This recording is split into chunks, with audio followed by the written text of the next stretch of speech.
Strange, welcome to Apollos Watered. Great to be with you from the UK, Travis. Lovely to be with you, audience. Oh, I am so excited for this conversation. I already told you this in the pre-show walkthrough because I love this book. I love your book. But before we do that, are you ready for the Fast Five? I'm ready. Okay, here we go. The best world footballer right now is... Still Messi, I'd say.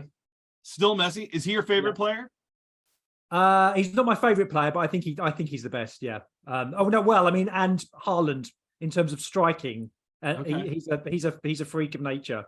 So I figured I had to bring up because you talk a lot in the book about football. Yes, and of course for the audience here, football is soccer, not American football. That's why I said world football. You're very good. I like it. I like the contextualization there. Thank you. All right. Number 2, here we go. The one food that you could eat all the time is what? Pizza. Is there a difference between British pizza and American pizza? Well, all the Americans I know would say that we have nothing resembling your pizza, but which actually, given that I've sampled quite a bit of American pizza, is probably true. But I do like pizza. What American pizza do you like? Oh, anything pepperoni. I'll go for pepperoni. That's fine. Like style, like New York, Chicago. Have you ever had Chicago deep dish? No, not properly. So there you go. This is an education for me now, which shows me that I don't know much about pizza. So thank you for showing me up like that. That is you know the differences. Do you know what the difference is? I mean, because the Chicago style is deep. I mean, it's an experience. Yeah. After having lived in Chicago for a long time, I'm a little prejudiced. Okay, here we go. How about this one? I love being British because, and I'm glad that I'm not an American because. Oh, okay. Well, I'll answer this in the same way. So I do love the British sense of humor. And I've taught a lot with Americans over the years, and I interact with a lot of Americans, and it takes them a while to get used to the British humor.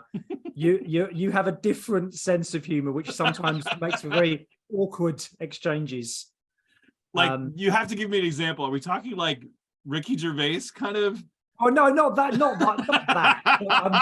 I kind of satire and irony and I think, I love about the American spirit, the kind of the boldness and the sometimes overstatement and loudness, but obviously those things can be a weakness as well. I say in a very understated British way. There you go. Again with the British humor, I love it.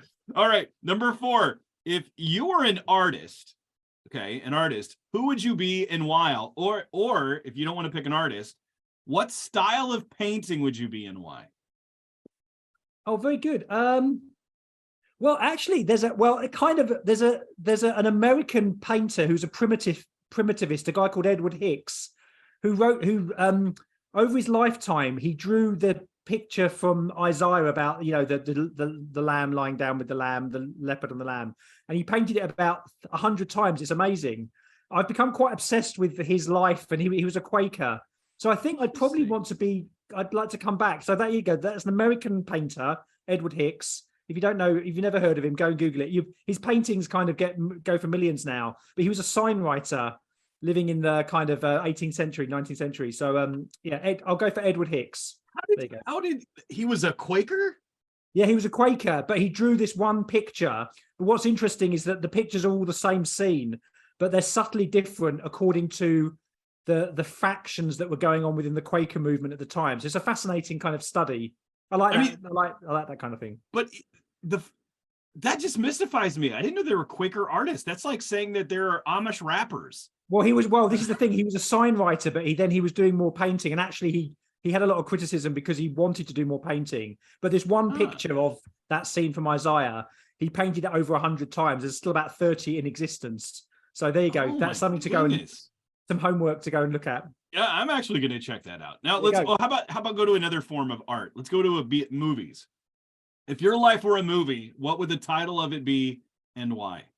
Well, Doctor Strange, obviously. I wasn't going to say it because I feel like everybody says that to you. I mean, how many times does that said to you all the time? Even when I saw it, I was like, a lot. Here's the funny thing, yeah.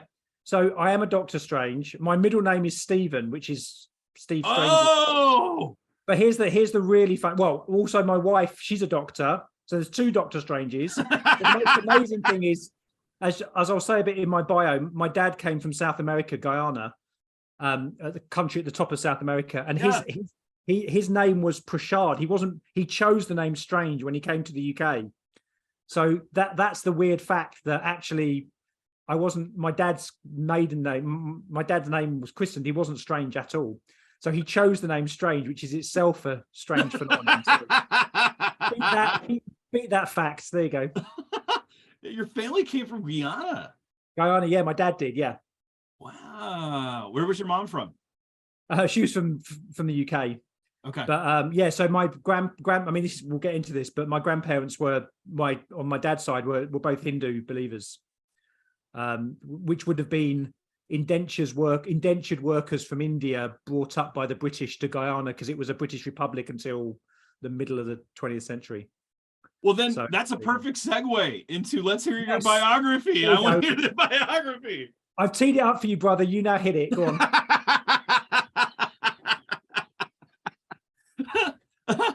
So your grandparents were Hindu?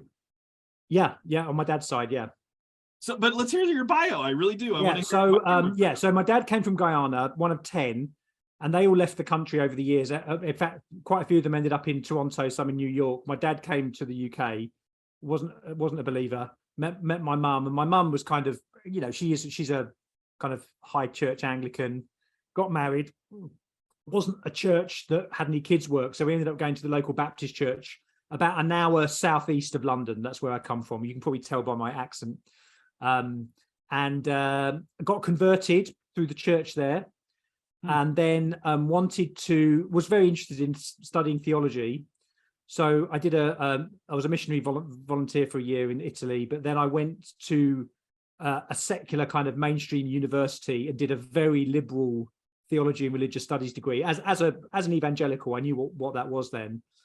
And it was a terrible kind of very difficult for an evangelical to be studying there, lots of liberalism, and it was very hard. And we had some famous pluralist theologians who believed that all religions lead to God, and it was a great kind of training ground, but hard. And then I loved studying, so I stayed on to do a PhD there on what happens to people who never hear the gospel. That was my PhD on looking at a particular evangelical guy called Clark Pinnock, who some of you may have heard of. He was in the 80s and 90s and the openness of God debate, but he was writing a lot on other religions. So I did my PhD there with a Roman Catholic supervisor who Gavin da Costa, he's probably still the world authority on kind of Christian approaches to other religions. So I did that. And then I did 5 years just working with theology students for the equivalent of InterVarsity in the UK. So I'd go up and down the country and try and encourage evangelicals who had chosen to study theology in a kind of a less biblical environment. And then, I got a call to go and teach at Oak Hill Theological College, which is a mixed denomination reformed seminary a small seminary in London. So I was there for 16 years as a lecturer in culture and religion and public theology. And then I basically was involved in more and more leadership. So I became the director there. And then a couple of years ago at Oak Hill, we started an in-context theological training provision with Act 29 called Crosslands. So now I'm the director of something called Crosslands Forum, which is a centre for cultural engagement and innovation. I mean, a bit like Apollos Watered, really. I've been there for 18 months, so we've moved now to the north of the country. We do all kinds of study groups, reading groups, research, short courses. I'm on the faculty at Southeastern Seminary in the States. I'm a fellow for the Keller Center that's been in the news a little bit recently, and other things as well. So it's a more kind of it's a more dispersed ministry now. Married to Ellie. We've got 7 kids and a little foster daughter, and I'm an elder at a little evangelical church in the north of England. So there you go. There's a potted history then. How old is your oldest child? My oldest is 26, and my youngest is 9, and then we have a 2-year-old who we've been looking after for 6 months. So, and what's your wife's doctorate in? She's a psychologist. Yeah, I mean, again, the jokes can come with a psychologist, Dr. Strange. It's amazing how she didn't get much business. No.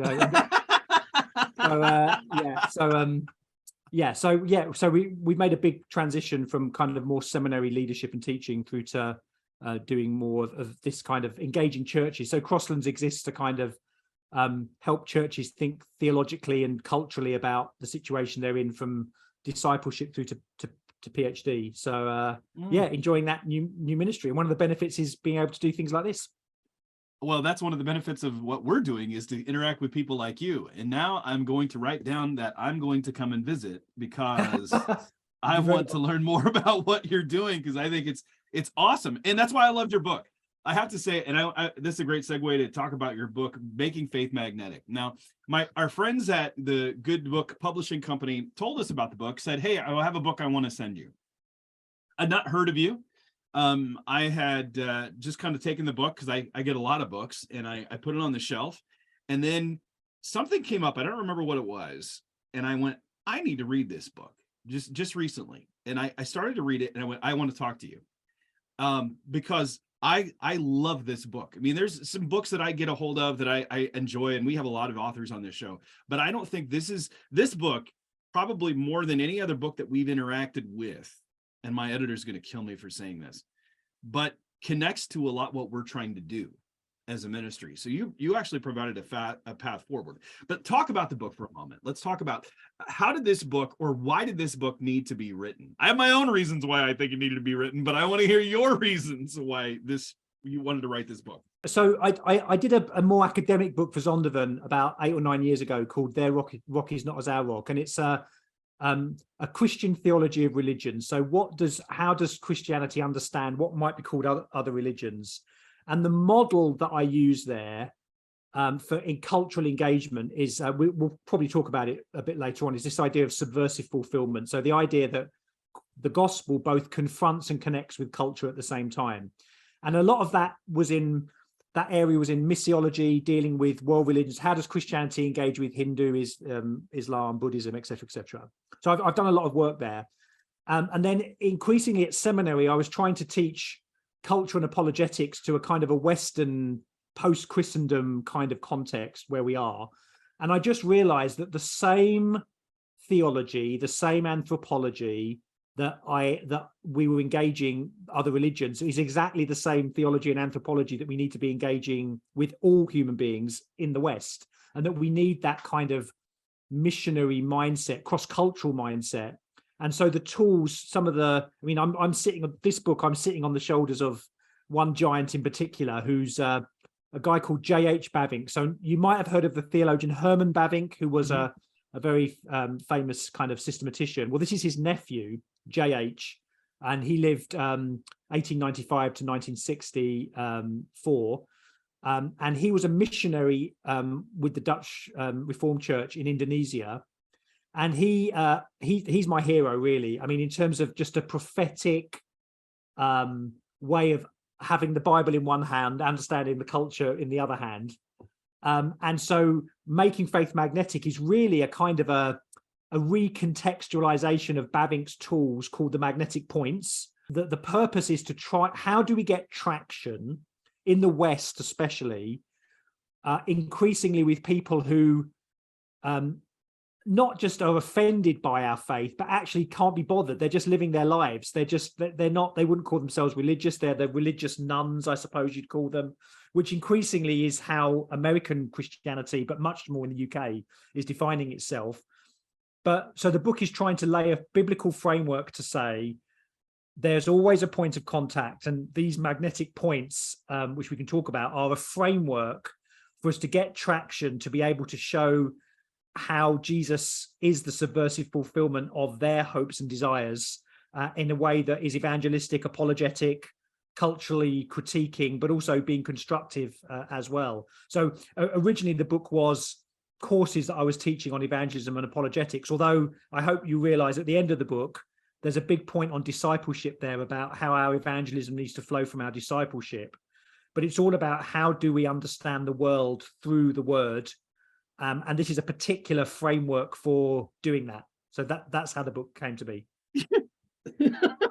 I'm laughing because I don't think I've ever had someone, you like just crawled around and answered all my, like asked all the questions. Like I was like, I had Bavinck in there. I had the framework, the Mitchell idea. I mean, even the subversive fulfillment. Yeah, okay, it's fine. I can explain more on all of these things. That's fine. No. I mean, I want you to, but I'm so excited. Maybe I've had too much caffeine. But when you talk about subversive fulfillment, one of the things that we've talked about is that the gospel affirms something in every culture and it confronts something in every culture. And I never heard that term though, subversive fulfillment. So this shows explain that. I suppose the good thing for me in some ways is that Tim Keller's picked it up and talks about it a lot in terms of a model for cultural engagement. So the term isn't mine. So there's another famous missiologist who was living in the early 20th century, a guy called Hendrik Kramer. And he was involved in some of the global missionary conferences in Edinburgh in 1910 and then in India. And that was a time when people were starting to say, look, we believe that Jesus is, the ultimate revelation of God, but maybe Hinduism and Buddhism, maybe they're kind of, maybe Jesus fulfills those other religions. And Hendrik Kramer says, look, I don't like this term fulfillment. Jesus presents something completely different. But if you want to talk about fulfillment, you might call Christ as the subversive fulfillment of every culture or every religion. And I think that it's a very helpful way. And again, in the book, that the key passage, I think, if it's worth explaining this just for a minute, Travis, is 1 Corinthians 1, where the recognition that the gospel at some level always is an offense. What we think is wise, God thinks is foolish, and vice versa. So there's always a confrontational Jesus, the cross of Christ crucified is a big fat no to the world's ways of doing things. And I think that's really important. There's always a line of pain we have to cross when we're calling people to repentance and faith. But in that passage in 1 Corinthians 1, Paul still talks about two different ethnic groups, Jews and Greeks. Both of those groups have their own hopes, dreams, desires. Jews look for power, Greeks look for wisdom. Now, it could be that Paul could have just said, we preach Christ crucified, and I don't care what anyone else thinks. Who cares what Jews think? Who cares that we listen to the culture? Who cares what Greeks think? But Paul makes the connection. So in that passage, Christ crucified is a stumbling block to Jews and Greeks, but to those who are being saved, to both Jews and Greeks, here's how he finishes it, isn't it? Christ, the power of God and the wisdom of God. Now we think, wow, is this a felt needs gospel? You mean Jews are looking for power and Christ is power? Greeks are looking for wisdom and Christ is wisdom? Yes, in precisely the opposite subversive way that they thought power and wisdom would be displayed. A crucified Messiah is not powerful. A crucified Messiah is not wise. And yet Paul still makes the connection. So again, going back to that passage in Acts 17, Paul wanders around the objects of worship. So subversive fulfillment is saying there will always be a confrontational aspect as we ask people or proclaim to people to turn from idols to the living God, 1 Thessalonians. But there's always a connection point where we have to engage the culture, listen to the culture, understand its hopes, dreams, fears, and engage at that level. And I think 1 Corinthians 1 and Acts 17 give a great model. And again, the little book I did previously to Making Faith Magnetic called Plugged In talks about that kind of framework a little bit more, about the importance of that. So that's what subversive fulfillment is. It's saying that the gospel connects with culture or religion in a way that both confronts and connects at the same time. And you will know, and this is generalized, but it's true of American evangelicalism and the same as UK evangelicalism, some groups are great at the confrontation and not very good at the connection. Some groups are great at the connection, but they're not very good at the confrontation. And that's where that model that I think we see modeled throughout Scripture in terms of subversion and fulfillment is that model that I'm kind of trying to explore in that phrase, subversive fulfillment. There's so much. So, okay, we have the magnetic points. Even the fact that you call them magnetic points. Let's start with that. Why did you call them magnetic points? Yeah, so J.H. Bavinck is a missionary in Indonesia. He's dealing with all kinds of faiths. And he says, look, other religions are saying different things, but there seems to be a commonality. People seem to ask the same kinds of questions, or they wrestle with the same kinds of issues. And he calls them magnetic points. He says that they're points to which all humans are drawn. It's not that they consciously think about them, but the way they live their lives are expressions of answering those points. And he ties this back to what he calls a religious consciousness, that his understanding of Romans 1, that we're made in the image of God, we know God, and yet we suppress the truth and substitute it for idols, which is what Romans 1:18-32 talks about. So the kind of mixture of the image of God and idolatry is what he calls a religious consciousness. And what's interesting is he ties these magnetic points back to Romans 1:20, where Paul says, God has revealed his invisible qualities, his eternal power and divine nature. And Bavinck kind of expounds that and says there's a sense in which before the fall, we all knew that we were dependent upon God. We all knew that we were accountable to God. After the fall, we still know at some level we are creatures dependent upon something or someone, or that we're accountable to something or someone. But so that religiosity, as Paul says in Acts, I see you're very religious, has to come out somewhere. And my argument is it doesn't simply come out in what we would traditionally call religion. It comes out in our humanity, even for people who don't call themselves religious. So the magnetic point, what I've tried to do in Making Faith Magnetic is Bavinck applies these magnetic points, and we'll come to what they actually are in a minute. And I just kind of transposed them or translated them to deal with your average secular Western person, to say they're as religious. They're answering the magnetic points in very non-traditional religious ways, but they're still answering the points. And that's our point of contact. They are as religious as we are, as anyone is. And so the magnetic points are these perspectives, these questions, 5 questions that all human beings have to deal with, that they live out in their lives.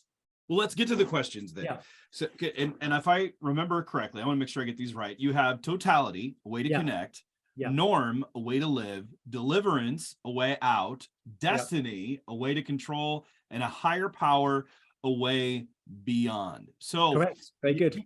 You give this illustration, though, that kind of sets the stage for this, which I actually thought was really interesting when you talk about the film of the climber at the So Alex Honnold, an American climber who did this amazing film called Free Solo, where he climbs El Capitan in Yosemite Park without anything. He's an amazing guy.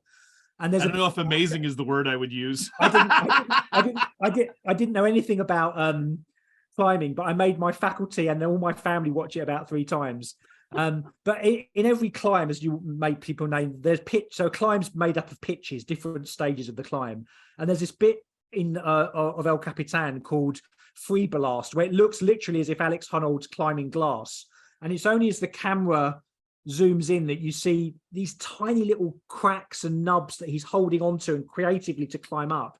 And my point is that I think it feels at the moment for many of us in the West, as we try to talk to people about Christ, it feels as if we're just slipping down glass. Where do we get a hold of something? Where do we get purchase? And I think the Alex Honnold thing is interesting because he's able to get traction creatively. But the problem, and this is where the analogy kind of works and doesn't work, is that free climbing, there's a bit in the film where basically a number of his friends have died because they've just fallen down. So what we're looking to do as Christians is to get traction, but we want to be tethered. We need to be tethered. And of course, for those of us who are, evangelical Christians, that has to be tethered by God's word. I mean, there's no point in getting traction if we're not secured by what does the word say about human beings? What does the word say about how we connect? All of these things. So as a theologian, there's great method in starting with, well, what does the Bible say about human beings? And actually that's amazingly relevant because, the analysis of Bavinck is, let's go to those passages in Romans 1 which show us that people do know God, they suppress the truth, they substitute it, but that religiosity has to come out somewhere in everyone. And as I like to say, if your non-Christian friends and family, if they're human beings, then they will be expressing these magnetic points, but in very non-traditional ways. So that's where the traction bit comes in, because we should be able to connect with any point of a person's life, however much they say, don't talk to me about God, don't talk to me about Christ, don't talk to me about the Bible, I'm not coming to church. Their lives are expressions, they're answering these magnetic points because they're human beings. Mm-hmm. And that's where we have an opportunity to get the traction that we need. So let's delve into the different points. And I have to say, I have never seen anyone position or describe this the way that you have.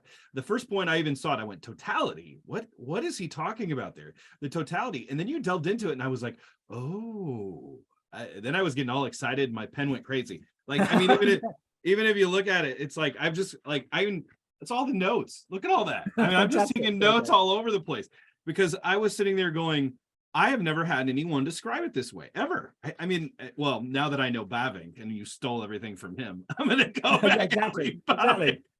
And again, I think the key thing, Travis, is that, again, this is not it's very important for me as a theologian, this is not an alien framework imposed upon culture of the Bible. I think this naturally comes out of what the Bible teaches about human beings, but it's a very helpful framework. Yeah. So totality is this question of connection. And Bavinck is this idea that we know at some level that we need to connect with something bigger than ourselves. And when we don't do that, we feel insignificant as human beings. Who are we? What are we? We're just specks in the universe. But when we connect with something, someone, some cause, we suddenly feel significant. And so this idea of connection is really important. And I think when we start thinking about what are the ways in which we look for connection and identity, I suppose, another way of putting it, in our modern post-Christendom context, there's some of the examples that I want to give, whether it's finding the one person in a romantic relationship who will complete me in the Jerry Maguire sense, or whether it's, I mean, I gave this example I mean, I won't repeat it now, but for those of people who use Facebook, and my kids say no one uses Facebook, but the old people do. Even in 2012, Facebook had its billionth user, but I give a transcript of the advertising campaign for Facebook in 2012, and it's all about the need for us to connect in a kind of a world where there is no meaning. We need connection. We need Facebook, like we need basketball, like we need chairs, so this idea of connection. And in the book, it's just looking at what are the ways think creatively about what are the ways in which people are looking for connection. Where do they find that? It could be a sports team. It could be a particular group that they, an LGBTQ community. It could be Comic-Con. It could be a family tree. Why are we interested in family trees? Because we feel so rootless, but if we know that we've been rooted to something else. So we're constantly scratching that itch of connection. We're looking for connection. And the question is, am I insignificant or significant? So that's the first magnetic point, totality. Is that why so many people had such a difficult time in the lockdown? Do you think that they couldn't find that connection and that transcendence? Yeah, and I think it's interesting. I think lockdown did recover a little bit the need that we are social animals, even if you put it in a very kind of secular setting. And that we are embodied and that we need some kind of connection. And I think those things are very important. And now the question is, how do we, are the ways in which we are looking for connection, do they give us the connection that we're looking for? And again, as we'll come on to, the answer to that is no. But again, it's that reaching out, it's that yearning for connection and significance that the point tries to illustrate. Yeah. Well, that's the idea of the subversive fulfillment, right? There's this idea that the totality, that's the thing that the Bible would affirm. It wants to offer the totality. Exactly. So with all of the points as you go through, and I suppose one of the original bits of the book is taking this subversive fulfillment idea and applying it to the magnetic points to say all of these magnetic points can only are subversively fulfilled in the gospel, in the person and work of Christ. Do you want me to just say something about the other points as well? Go for it.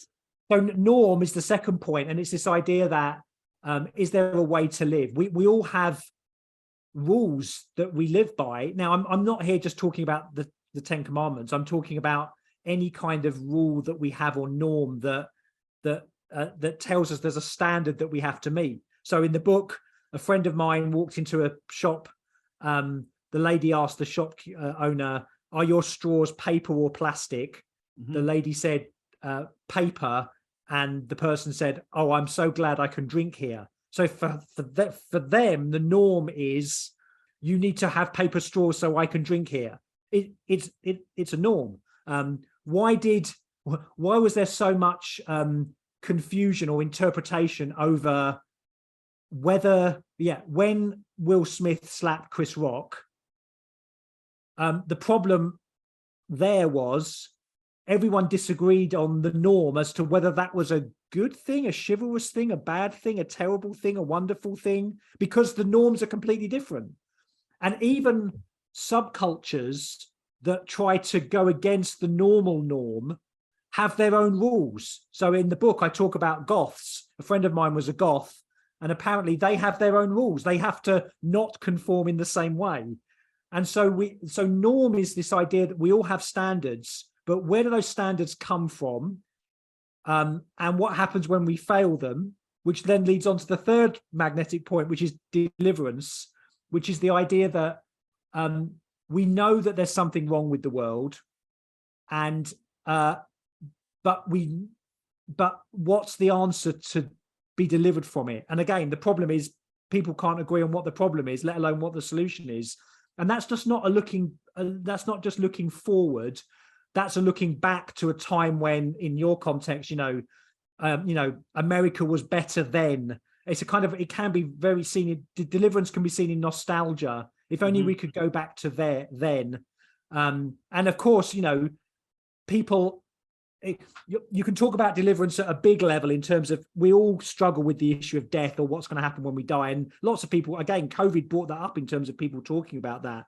But deliverance is also talking about mini deliverances for normal people. How do I get through the day without another drink? How do I get to the end of the week? And the deliverance for me is partying on the weekend. There's this idea that the world isn't as it should be. And what's the solution to that? And then the fourth magnetic point is destiny. And this is my kind of favorite magnetic point. Bavinck has this great line. He says, we both lead our lives and undergo our lives at the same time. So destiny is this idea that, on Monday, Wednesdays, and Fridays, I think I'm the master of my own destiny. I can do it. No one's going to tell me what to do. I'm free. Tuesday, Thursday, Saturday, I'm just a pawn in someone else's chess game. I'm a puppet on a string. I've got no agency. And Bavinck says we kind of like flip-flop between these two views. And again, you can have that at a very philosophical level, but also at a very mundane level. In the book, I talk about superstition, and people have lots of superstitions because we want to know that there is some kind of control, but at the same time, we still want to do what we want to do. And I mean, recently, I think this has come home to me, especially talking with students, and this has resonated a bit when I've done stuff in the States. So, for example, I spoke to a group of students here. These are very, very secular, non-Christian students here. And I spoke to some Christians who were talking about their friends on a university mission. And the first thing they were dealing with, the students, there's this big rage called manifesting, where people literally think they can bring reality into existence by just thinking about it. So the friend of this friend had said, they wanted a boyfriend that week and they'd manifested using crystals, and a boyfriend had appeared. So it's literally, you can determine reality. But then the students in the campus I was working at were also dealing with this terrible spate of injection spiking. So some students had died, like date rape drugs, and a lot of the students were boycotting the nightclubs because they were in fear. So you've got this kind of, we've got no control, but then we're thinking that we can manifest reality. It's that kind of dissonance. And then I think the third thing, which was really telling, and again, I think the point I'm making here the big mental illness crisis that we're facing in the UK, especially amongst students, this doesn't completely explain it, but I think it says something. A lot of students have said to me, we've been told from an early age that we were the generation that had to change things. You know, the parents got it wrong. This is your chance. You need to make things different, whether that's dealing with the environment or social issues or whatever. And they've been told, this is your expectation. You need to change it. You can change it. And then these students get to university and college and they realize in the first few weeks, we can't change anything. And the kind of the disillusionment and the despondency, I think, is really hard, because they've been told you can change the world. And then they realize, I can't even pay for my courses. I've got no agency. The man is in control. And I think that kind of tension, it's interesting though, Travis, I did some of this material in Pittsburgh, where I hadn't realized that Pittsburgh has a lot of these kind of high tech, Ivy League people who are going to do medical research. Yeah. And I was talking to a professor at a church there. He said, I think that's true of a lot of students. The students that he deals with literally could change the world, but they're paralyzed then just because they could, should they? So it kind of works both ways. And I think different cultures and different countries have different ways of dealing with destiny. I think in the part of the American dream, if I may say, is one of the frontier. It's pushing forward. It's we can, it's the kind of almost the manifest destiny kind of idea. Whereas I've spoken in other cultures in contexts where they're countries that have been often historically occupied by other people, and it's a very different attitude, spirit. We're always the last. We're always the little runts. And I think those are important apologetically, as we're trying to understand, wandering around the objects of worship, what's the psyche of a country. And I think it's interesting. In England, we've been going through an identity crisis for a long time. What does it mean to be English? I just wonder, in my lifetime, I think America's going through an identity crisis that it hasn't had, in my understanding, because 30 years ago, I think people understood what it meant to be an American. And now, because of all the things that have happened, you're starting to question that a bit more, which is where this destiny point comes in. And then, the final magnetic point is higher power. And it's not simply do people believe in God or not, because I think in our kind of secular context, it's recognizing that there's been 2,000 years of Christian influence in the West anyway, but it's what I call secularized experiences. Was John Lennon right when he said in Imagine, above us is only sky? Or is there something out there, not necessarily God as we would understand God, but do we believe that there's something beyond? And so this idea of secularized religious experience or spirituality, I suppose. I mean, in the brilliant book that was written since my book, Tara Isabella Burton's book called Strange Rites, she talks about this category called the nuns, which a lot of Americans would identify as increasingly. They don't have any, but a lot of those nuns would still say they are spiritual, and they're what she calls they're kind of the remixed religious, who believe in something.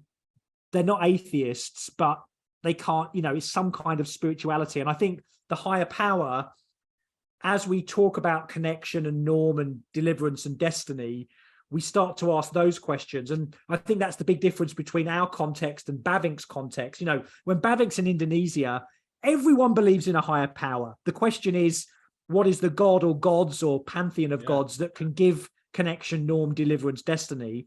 In our context, increasingly, the higher power is the thing that's we need to excavate, because people aren't thinking about, is there a God?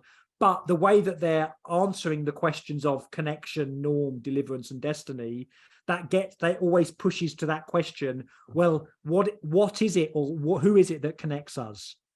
Where do my norms come from? Who can deliver us? Is it going to be someone outside, or is it myself? Who is in control? Is it fate? Is there some power that's making me do things, or do I have freedom? And that's where you push in to ask that question of the way beyond. So all of those magnetic points, don't compartmentalize them. They're all kind of aspects on the one person, but I think they're helpful as a kind of they're tools or a framework or a scaffold for us to try and get this traction with people who ordinarily would say, don't give me your Jesus or Christianity, I'm not interested. But we need to help them to see that they are living very religious lives in the way they answer these questions. Do you think in the UK, I mean, you've traveled back and forth between the United States and the UK, and you and I were talking about this just a little bit earlier. You've been in different parts of the southeastern parts of the United States, teaching at seminaries and universities and things like that. And I presented to you just this idea that living in a Christendom, what I call a high Christendom culture and a low Christendom culture. Do you think that your points are these points that Bavinck actually created, which I find fascinating because to me, missiologists have provided a way forward that the rest of Christianity needs to catch up with personally. I think guys like Bavinck, guys like Newbegin, to me, they're the prophets of our time because they're going into religious contexts where there was a different religion that was a majority, where they had to learn how to make Christianity and build a bridge for them to see the faith of Christianity that I think the ministry methods apply in our contemporary culture right now. But do you find that these methods, and maybe you can just speak to this because you may or may not have experience, do you think that those within a Christendom culture resonate with this, or is this such a completely foreign concept that they just reject it outright? Yeah, so I think these points are universal in terms of what the Bible says about human beings. Now, of course, the way that the magnetic points manifest themselves or show themselves is different according to the different cultures. So that I mean, there are Christian nominal civic religion, even Christianity, could still show these magnetic points in a very negative way that isn't to do with the gospel. But I think my observations are, I mean, look, in the UK, there are very few evangelicals. It's hard. We're in a very kind of increasingly post-Christian context where we're trying to get traction. In the States, you still have vast swathes of what you might call high Christianity influence. But increasingly, you've also got parts that are further and further going out to sea.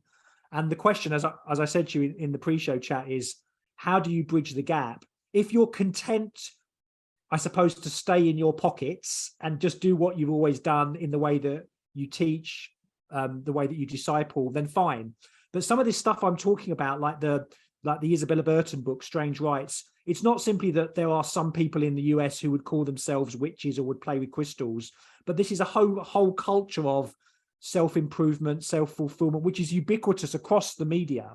And again, it's a kind of a my big point I'm trying to make, especially as I try and do some work in colleges and seminaries, is to say, even in your kind of Bible belts, you need to be training your leaders, and in fact, you need to be training your congregation to be thinking cross-culturally, to be training them cross-culturally. So all of those tools, and the influences of people like Newbegin and Bavinck, bring that to the front of the curriculum. It's still crucial. I mean, all the magnetic points is good biblical systematic theology about who God is, who human beings are, what's the problem, what's the solution.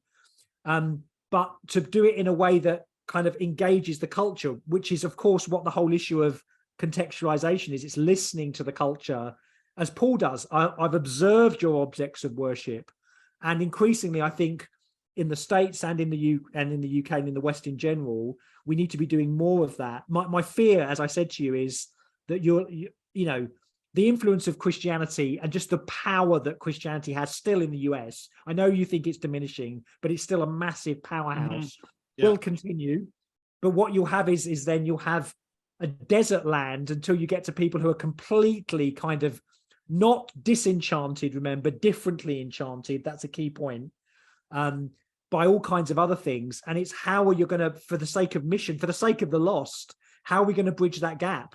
And that means we need to think creatively and missiologically without going away from that tethering of a biblically based way of understanding human beings. And I think that's part of the kind of the identity crisis that maybe you're, and so again, some will want to connect, but they'll forget that actually we need to do this on a very solid biblical base. Others will just be so interested in the solid biblical base that they haven't got that kind of missiological passion as Paul. I remember Paul is in Athens. He's not even meant to be there. He's waiting for his friends. He's provoked by idolatry, but he doesn't say, well, I'm just going to leave them to it. I'm just going to wait for my friends and carry on. he goes out and he does what he always does, and that missiological drive for the lost. And that's where I think Bavinck again is wonderful, because he has such a robust theology, but at the end of the day, he talks about meeting in love, and that, that he has this great line where he says, the wounds that the gospel inflicts on the human heart are ones that have been inflicted on me first. And that this idea that our evangelism has to flow from our discipleship. And at the end of the book, it's a bit of a kind of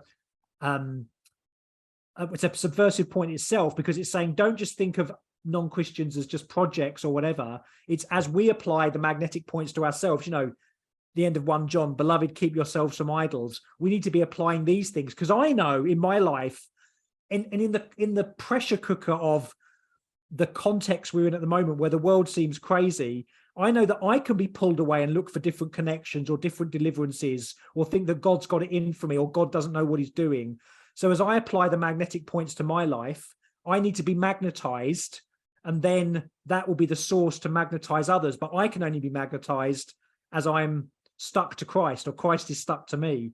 And that's why at the end of the book, a pastor friend of mine said, and he meant this as a compliment, he said, I thought the end of the book was a real anticlimax. I said, a what? An anticlimax? He said, yeah, because at the end of the day, we stay magnetized, not by some new technique or some trick, but it's the ordinary means of grace. It's being together with God's people. It's coming under the word. I mean, I love this idea of the local church as being like an army medical tent in the field of battle. And every week, the troops out there in the world, they're tired, they're hungry, they're wounded, they're disorientated. We come together as God's people. We listen to the word. We're fed. We're reorientated, and we're sent out for another week. And then at the end of the week, we do the same thing again. And it's those ordinary means of grace that is how we stay magnetized. And I think that's really important for the church in the West to hear, that this is a difficult situation for us, but those things that we have been given, word and sacrament, being together as God's people, are so crucial in terms of how we kind of, what our mission is. But being is that creativity of the magnetic points like that, is to say, okay, how do we look at the world through new eyes that give us this idea of traction, where we realize that we're all on a level playing field, and do that compare and contrast between Jesus is the one who gives me connection, Jesus is the one who delivers me, Jesus is the one who is in control, but I still am free in that sense. So, the gospel's given me freedom. Jesus is the higher power. He's the way, the truth, and the life. But other people are living out those points in their own ways, and we need to be making connections as we try and expose the ways in which those idols are false. They have feet of clay, and showing how, or they're, as Jeremiah 2 says, they are cisterns, pots that cannot hold water. And we've got the fount of living water. That's the amazing thing. And that's what I think our evangelism and our apologetics and our witness has to be about. Taking that into consideration and how we go about this, what should be our demeanor? Because as you just referred to, there's this idea of building relationship, but yet in many of the people that I've encountered that have been in what I call high Christendom culture, there's been much more of a air of arrogance, perhaps, because they say, we have the truth. We have the truth. There's not this idea of pleading with people to be reconciled to God. There's not a posture of humility in how we go about it. What should our character be, or our demeanor be? Our character, as I said, I think our character needs to be that, we've been saved by grace. We are Christians not because of our intellect or because we've done anything special. We're loved because we're loved, and that it's that kind of God's amazing grace shown to us in Christ, which means that there can never be, in New Testament terms, what might be called vainglory or malice. And that I know it's a cliche, but it's true that we're just one beggar telling another beggar where to find bread. And even, I know there's been a lot of talk within evangelicalism about the kind of culture that America is in at the moment, or we're in. Have we moved from a positive space to a neutral space to a negative space? And I think there's some interesting points to make there.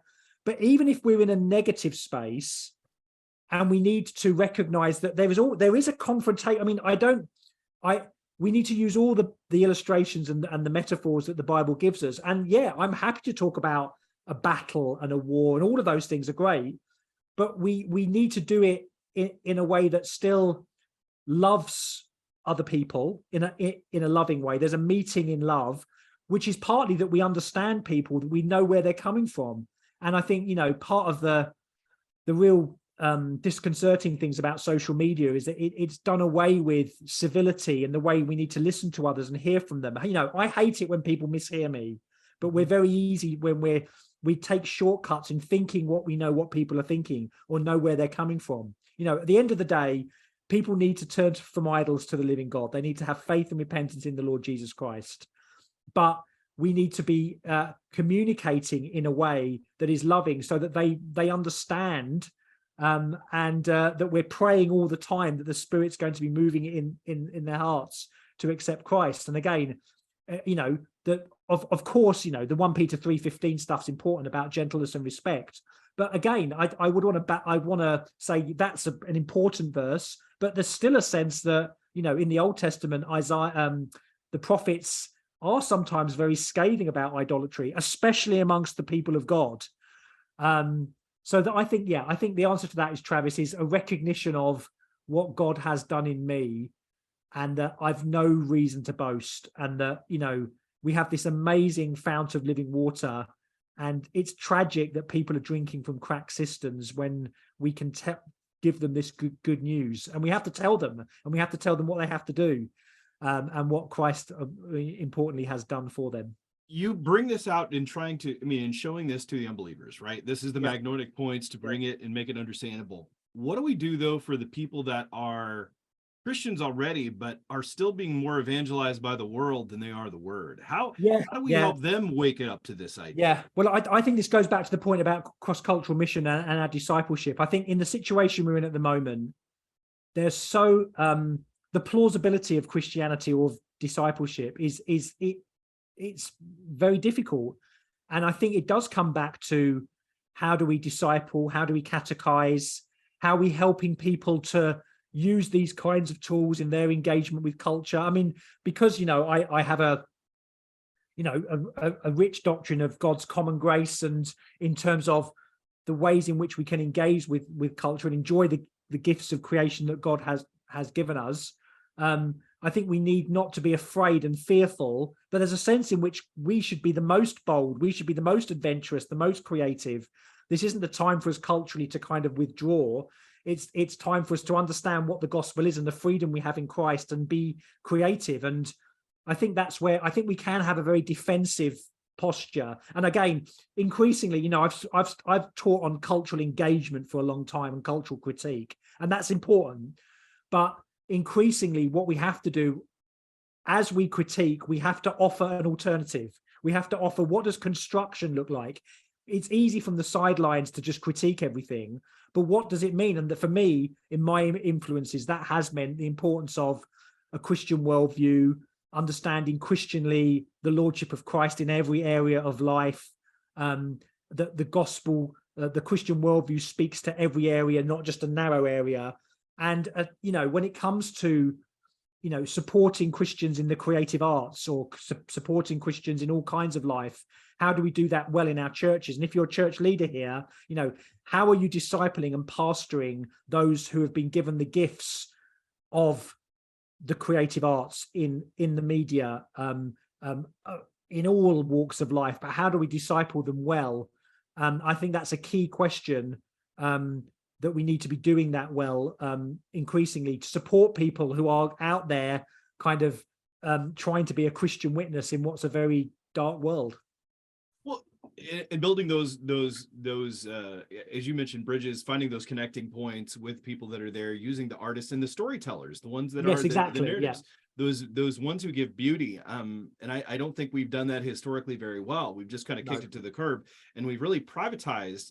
And I would say there is a very narrow understanding of what the gospel is. And I've seen it so often with Christians, and some might even be listening to me right now going, what do you mean? What do you mean narrow? Well, I mean, before you have the Great Commission, you actually have the Great Commandment to love the Lord your God with all your heart, soul, mind, and strength, love your neighbor as yourself. and in many ways, the Great Commission is the working out of that so that people might know who he is. And then I also see the great community. Or is it John 17, where I pray they may be one as we are one, so the world may know. Let our whole lives be an apologetic, which is one of the things that I found that was really fascinating in your conversation and in your book. You mentioned apologetics doesn't have all the answers. And I'm paraphrasing you there, so forgive me if I get that wrong. Not that apologetics was bad. If you remember this, you talk about the idea of there's even something like almost a step like pre-apologetics. You don't mention that terminology. Forgive me if I'm putting words in your mouth, and correct me if I'm getting this wrong. I'm trying to go from memory here.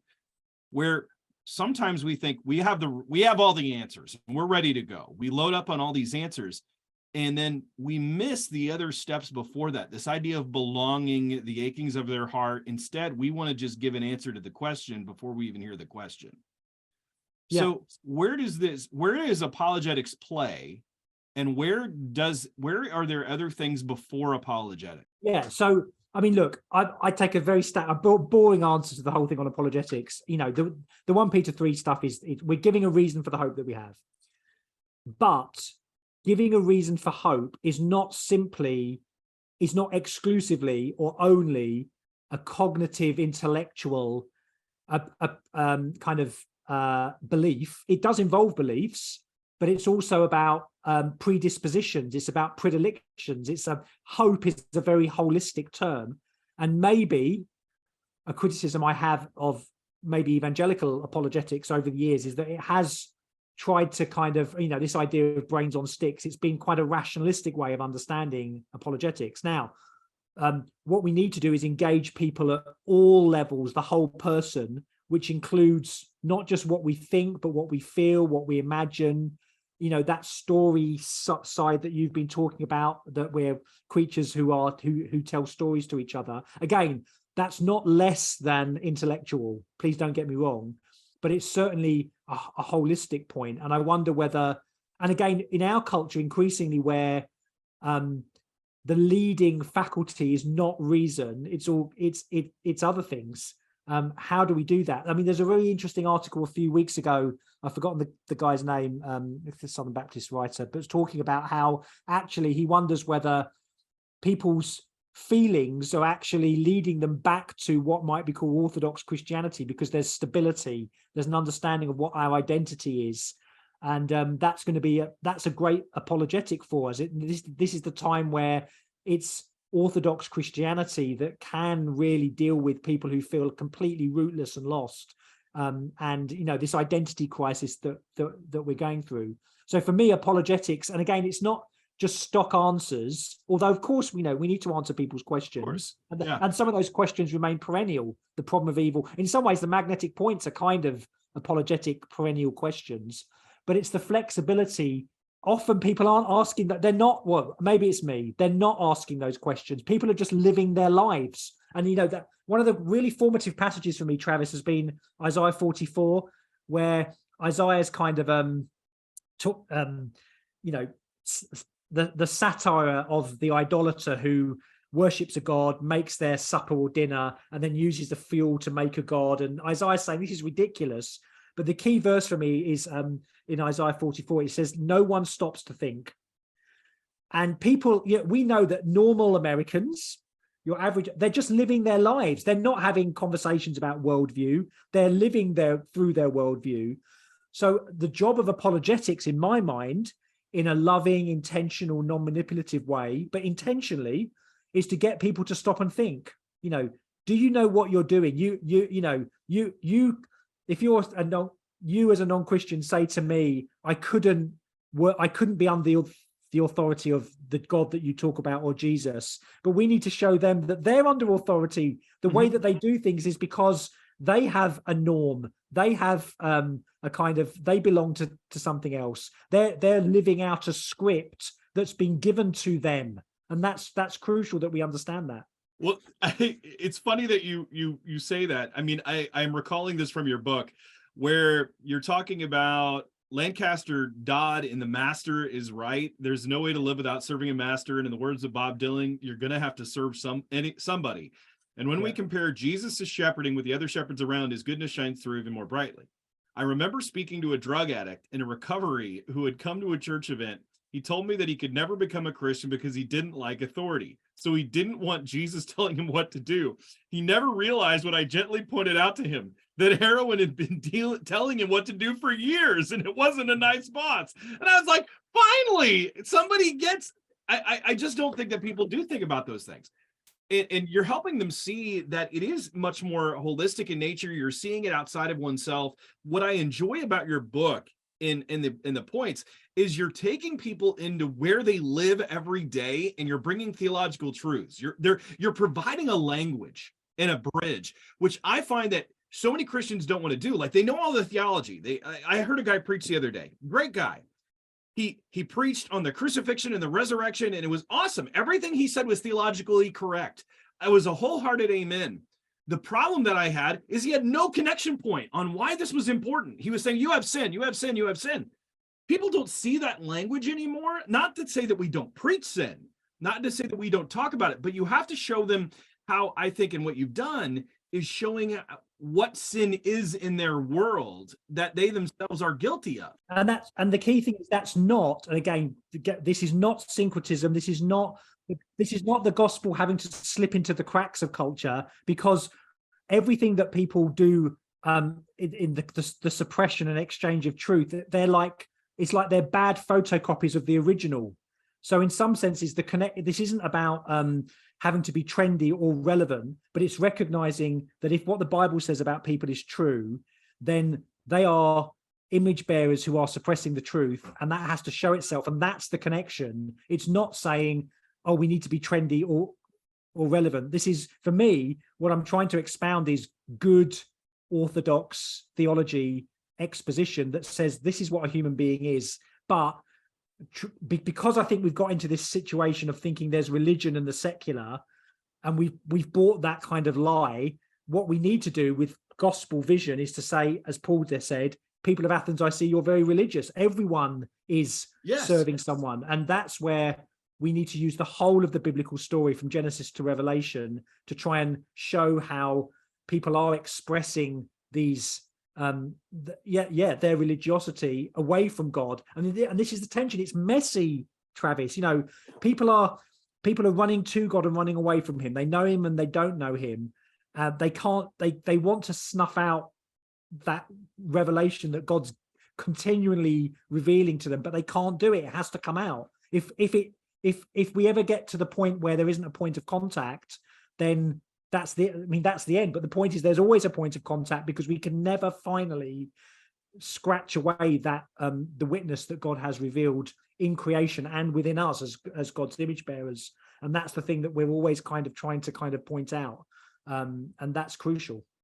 Well, this is why I think the missiological approach, and we actually call it the missio-holistic approach. Actually, we have a kind of a name for it, what we're trying to do, but you've really described it, is taking the missionary principles, or principles that missionaries themselves have to do, because they have to build a bridge. Like you actually cite a Hindu in here, you cite Buddhists in here, because there are these ideas in their culture. They're embedded. We just have to kind of like find the broom, and you keep sweeping it away to find that place where that bridge is. I think of Don Richardson's The Peace Child. I don't know if you've ever read that.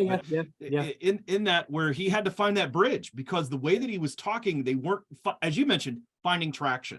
They weren't finding traction. And then when he found that image, that was the bridge. And these are actually in our culture. We ourselves have them. We just don't know exactly how they connect always to our Christian faith. And the mess in our context is that, and this is a great point that Bavinck makes. He says, look, you need to understand, you need to do some homework on what the Muslims believe, what the Hindus believe, what does your secular person believe. That's really important. But every person that you meet always defies or counteracts what you've read in the textbook. And if you just go with the textbook view, there's so many in our context, so many people who would be Muslim, but have been who have been also very influenced by the West and secularism. And, it's as I have a relationship with each person, that study that we've done is really important, because it does mean that we do kind of know where people are coming from generally, but the relationships that we have with every person is really important. So you need that mixture of what you might call kind of knowledge, but also relationship, and knowing that people are messy, that people believe all kinds of things that don't fit together. But that's where I think, if we know, and this gives us encouragement, that in any encounter we come to, that these are people who are in a relationship with God, they know God, they're wrestling with him, and then we just enter and we move that relationship on, either calling them to Christ and the savior of life, or the savior of death, and in that sense. So that's crucial in the preaching of the gospel. You even mentioned that with Hinduism, which I thought was even great, that you mentioned that Hinduism is not just one religion, that it's one title that's been given to all of these different religions that have been kind of bound together. But even they have embedded within it these same types of magnetic points. It's just, again, up to us to find out, how do they categorize? What's the terminology that they use to describe that point? Would that be right? Yeah. And if there's one thing that I could do away with, is the way in which we sometimes put ourselves in the faith communities, or a bucket called the people of faith. That just plays into this problem that we've had for a long time, which is not Christianity. It's the Enlightenment, it's modernity that said there's religion and there's the secular, there's facts and there's values, and we've bought into that. And this is a great thing that Newbigin pointed out, that modernism put a distinction between fact and value, whereas what we need to understand is that more holistic view, that there is no uninterpreted fact, and that we all come with a worldview. And I hope although it's very painful, I'm hoping we're starting to see that a little bit more, as people in our context at the moment. There's a live issue of a candidate who wants to run for public office, who is a very strong, devout Christian, and people are thinking this is a terrible thing. And it's kind of pointing out, well, we've all got worldviews. We all come into the public sphere with certain commitments, ultimate commitments. You don't have to call it faith, that just annoys people, but we all have ultimate commitments. And again, we all have the ways in which we answer these magnetic points. So let's have that conversation. But I think the key thing there, Travis, is we need to do it in a way that is civil. I mean, this is the big, in some ways, civility is what you might call pre-evangelism, because the fact we just need to be able to talk to each other and say hard things. Of course we do. That's what the gospel is. There is a confrontational aspect, but to do that in a way that's civil. And again, I just think the way that the culture's tearing itself up in terms of the discourse is very unsavory. And I think we need opportunities, and maybe the church can help here in just getting us to sit down and talk about where we're coming from and what our different views are. And then be able to have an opportunity then to say something about the Lord Jesus.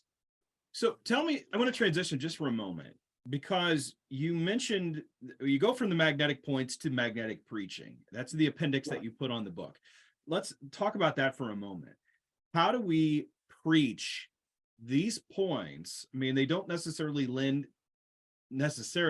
you have chapter and verse. I mean, you actually do chapter and verse, but the points are such that when you describe them, there's not a verse that actually just says totality. Do you see what I'm saying? So because people go Christ-centered, God-centered, they why do I need to know all this culture stuff? It would be the most boring preaching if every week you thought, oh, I need to talk about a magnetic point. The way I think it works in preaching is, and let's take our example from the Puritans. The Puritans had these preaching applicatory grids where, you can preach this passage and here are 16 ways that you could apply it. And, it was a kind of a way of applying the text well. I think we should use the magnetic points like that in our study as we're preparing. And for me, that would be kind of week to week exposition going through a book, would be, okay, in this passage in front of me, not that this is a foreign alien structure, but as it comes out of the text, because the Bible is talking about people and it's about, that these points are, what might be one of the magnetic points what might be the itch here that can be scratched? You wouldn't talk about it being a magnetic point, but it's a framework that you can then, like a scaffold, which you can take the scaffold down. And I think, that people do, Keller has his own version of it. Piper, I'm trying to find this bit where Piper was saying about, he has his version of people ask the same kinds of questions, that kind of idea. So I think it would be a help to preaching, knowing our congregation to know, okay, this passage in front of me, what might be the magnetic point here that I could hit? Not that you mention it, but it could just be a helpful framework, just like those Puritan preaching grids used to be. Now that we have let's say that we take these magnetic points. Being a ministry leader, I want to go, how do I then incorporate this in my church? And it may or may not fit. But I'm thinking of people coming in on a Sunday morning. And again, I was in a context where people would come on a Sunday morning. I know that other places, that's not happening. Where do you find, or how do you go about building those relationships? How do you find the connecting points to present the connecting points? So I think the first thing there, this is answering the question, but taking a step back, is back to helping the congregation, equipping the congregation in discipleship in their own lives, but also as a church. So what I'm encouraging people to do is take the book, read the book as a group, as a church, and say, okay, in our local area, how are people answering those magnetic points? What are the big, what are the how are they scratching those itches that they have? And then I think already, just as Paul wandered around the objects of worship, what are the versions of the unknown God in your community? And then, then it's finding a way of then resonating or building the bridge that you've been talking about into the community, to be able to go where people are and where those magnetic points really resonate in their own friendships and lifestyle, but also I think in the ministries that you want to do, in terms of, when Keller in Center Church talks about a theological vision, it's that idea of how do you kind of, what does the gospel mean in your particular area contextualized? And I think that could be things that you want to do formally and informally within the church, but it's also about equipping the saints for good works, helping them think, be magnetic. So I think that, again, it's just a helpful framework. The problem is that I think we need the programmatic kind of, people are suspicious of programmatic stuff increasingly. And this is about wisdom. This is about being flexible. This is about knowing the gospel in your life so well that you can talk about Christ in a way that resonates and might touch on one of those magnetic points with others. So I think my answer is this idea that evangelism follows discipleship. As pastors, we're wanting the body to self-grow. We're wanting to teach people well, that they have a solid faith, that they're magnetized. And then I do think if people are magnetized, that will attract others in their life, in what they're doing. Of course, if we're only doing church stuff all the time, then we have no chance to interact with those outside the church. And I know that that's a problem as well. And of course, we model that from the top in our churches as well. What do you see then as the differences, how that British citizens and American evangelicals, British evangelicals and American evangelicals, or let's say UK evangelicals, sorry, what are the differences in how they go about church, in your opinion? Well, again, I mean, I think we're, I mean, I laugh at this, but sometimes when people say, well, that we're worried about becoming too triumphalistic as Christians, I mean, in our context here, that's never going to be the case, really, because we are so small in terms of Bible believing Christians, and so I think there's a big size difference, but I do think in the ways that I think some of us are thinking and trying to talk about that influence of missiology and how we would do cross-cultural ministry here. In some ways, if you think the three big problems for any Christian are still the kind of money, sex, and power, then in some ways we don't have, we do have power issues, but in different ways. There's an economy of scale there, but maybe in the political influence that you have, which I think, again, I'm not someone who would say we need to give up on our political influence. I think the church is political and politics is religious. I mean, that's important, but not everything is political. I think that's key. So I think that's a big difference, that you still have influence in terms of the political sphere that at the moment Christians don't at all. But yeah, I think it's learning from each other and learning. I think the other thing I'd say is the importance of global Christianity. I know it's a cliche again, but the typical Christian in the world is a lady who's 19 in Africa or something. In that sense, that we need to be learning from the majority world Christians and increasingly asking them to help us with our blind spots and vice versa. This is a time, I think, for Christians across the world to be collaborating under the gospel. And We are so tribalized. We're so kind of monocultural. And again, I know that you've got a passion for kind of that global Christian vision, but this is a time when we need each other. We need to be looking at under God's word. We need to be looking at things from multiple perspectives. And that's how the body kind of helps itself to kind of make sure that we're not kind of dealing with blind spots. So the more that you can do cross-cultural communication in a podcast like this or in any kind of context is important, because as you know, someone from the outside can see something that you can't see. And I think that's the same for you looking at our culture as well. So we need to help each other. It's that iron sharpening iron. And I think that's one way forward in how are we constructive in that. But yeah, overall to your question, I'd say, and again, we need to be doing more of it here, that kind of that missiological mindset, the cross-cultural mindset, I think is more important in both contexts. You have talked a lot today about a variety of different things, and I know a lot of this you said was originated with Bavinck. Yeah. If someone wanted to go further and learn more on Bavinck, where would you recommend that they begin? Great question. Well, there's a book that Bavinck wrote, and which was only published after he died, and was actually based on a series of lectures he gave in Chicago at the Federated Theological Seminary. And it's called The Church Between Temple and Mosque. And it was published by Erdemann's. It's been out of print until this month, because Westminster Seminary Press have done a new beautiful edition. And I've done a longish essay at the beginning about how we can best read the book and understand Bavinck. So The Church Between Temple and Mosque, published by Westminster Seminary Press. It's a great intro into Bavinck. He talks about the magnetic points. And again, my point in the introduction is he's talking about different world faiths, but we need to transpose this for your average NONE or none in America and the UK. So I'd say that's a great place to start. The Church Between Temple and Mosque. I love that.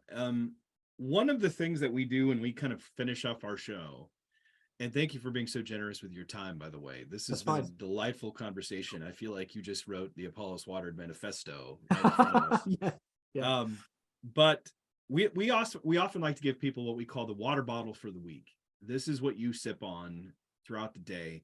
What is one truth that our people can just cling to and sip from based upon this conversation today?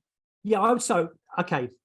In Acts, when Philip is talking to the Ethiopian, remember the Ethiopian's in a chariot, doesn't understand the book of Isaiah. Philip says, explain it. In the ESV and in the NIV, it says something like, and Philip began to talk to him about the gospel, or proclaim to him the gospels, or Jesus.